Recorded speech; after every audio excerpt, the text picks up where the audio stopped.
Hey guys, how's it going? Shanksy1387 here. Today I'm bringing you my Frost Prime, the Frozen Avalanche build. This is how I build Frost. Without going into things much further, or before we get into things much further, obviously there are loads of different builds for Frost.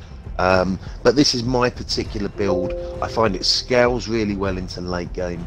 I find for high level defences, really long survivals, things like that, it gives me a huge amount of time to run around killing things with my weapons.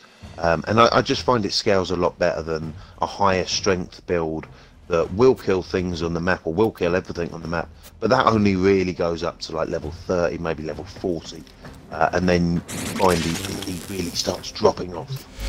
So without further ado, we're going to get straight into it, show you guys the build. We have corrosive projection on there for the enemy armor shred. I find that really handy. I've even formed that polarity on this build. Because I love corrosive projection, I put it on a huge amount of things, especially when I'm fighting Grenier. Cunning drift for the extra ability range. The slide and the friction doesn't really mean that much. Streamline, obviously, for a little bit of efficiency, because it's always nice to have. Overextended, in my opinion, is one of the biggest mods on this for the extra ability range.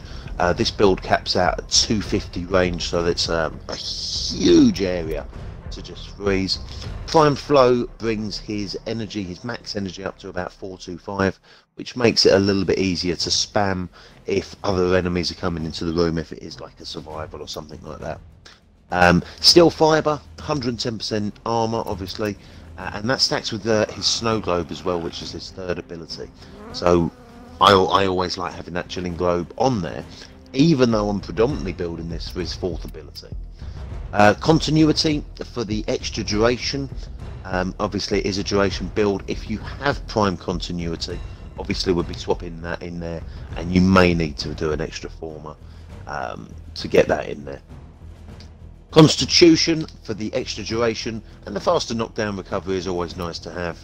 Stretch for some extra range. Sometimes on some maps though I will sub that out, and I'll put in something like Organ Message or something like that, where I don't want my Snow Globe to be too big. You know, on the plains of Eidolon it's really nice, especially when they're chucking down them rockets at you, so you don't get any splash damage through the Snow Globe. But on the smaller maps, on the smaller defense maps, sometimes that can be a little bit overkill on the Snow Globe. So I'll leave that as up to you, and as I say, you can sub that out. Chilling Globe we've already covered. So let me show you guys how this build basically works. So what we are going to do, we are going to get full energy first. We are then going to sub in 3 corrupted heavy gunners, 5 corrupted bombards, all level 150. Keep in mind this would be a good hour and a half into most survivals. So yeah, there you go, enemy level 150. We are going to simulate them. There they are, scary dudes. We're going to fly over here, we're going to then freeze them. And we've got loads of time.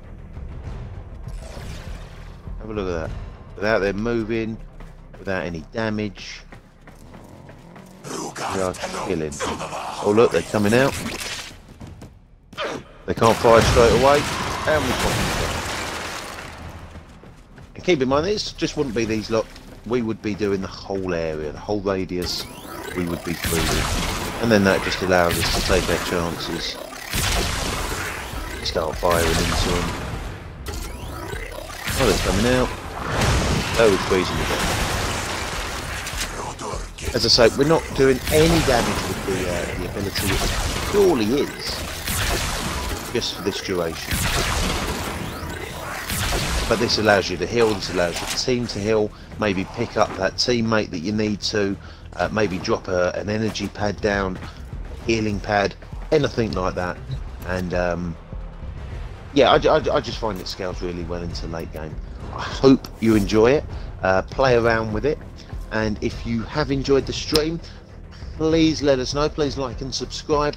Any comments, I look forward to getting back to them down below.